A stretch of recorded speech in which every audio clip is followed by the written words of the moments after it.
Make no mistake, the final goal is to eradicate humanity as we know it. Once you understand the final destination, it becomes much easier to look back and identify the psychological conditioning, the biological tampering, the cultural grooming, and the educational prepping that we have been subjected to for decades in preparation to making us accept a post-human future.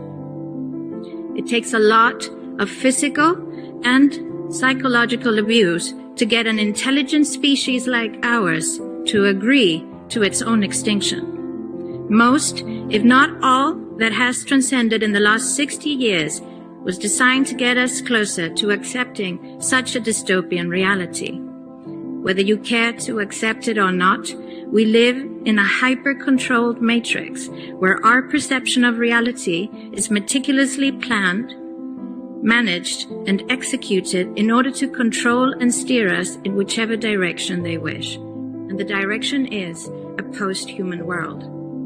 For this, they first needed to destabilize, dehumanize, and demoralize humanity through every means possible.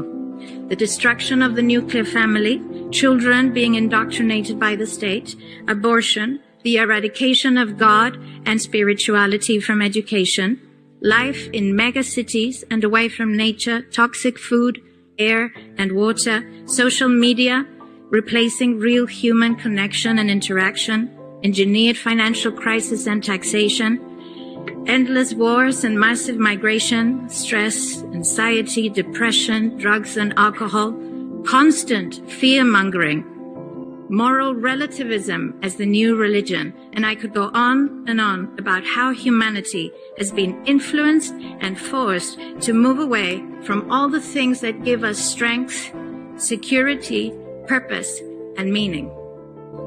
A weak, immoral, disconnected, ignorant, and unhealthy population is an easy target for the next stage, the creation of an entire generation of androgynous beings. Masculinity is under attack psychologically, culturally, and biologically. Women are being replaced in sports, entertainment, and politics by men pretending to be women. And children are being indoctrinated at school to think that gender is a choice.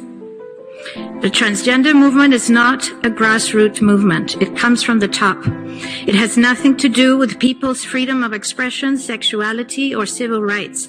It's an evil psyop with a clear agenda to get us closer to transhumanism by making us question the most fundamental notion of human identity.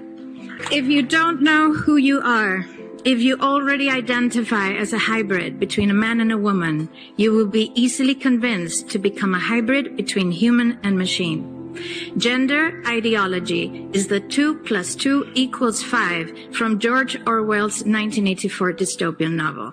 It's the final test to see whether we will follow the most absurd party line towards our own extinction.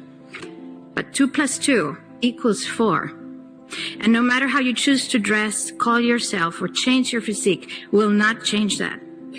The sad reality, though, is that in the gaslighting process to get us closer to a post-human future, they have mentally and physically harmed an increasing number of children and young people, and it's only getting worse. This must be stopped. I'm non-binary. I don't identify as a man or a woman, and I use they, them pronouns.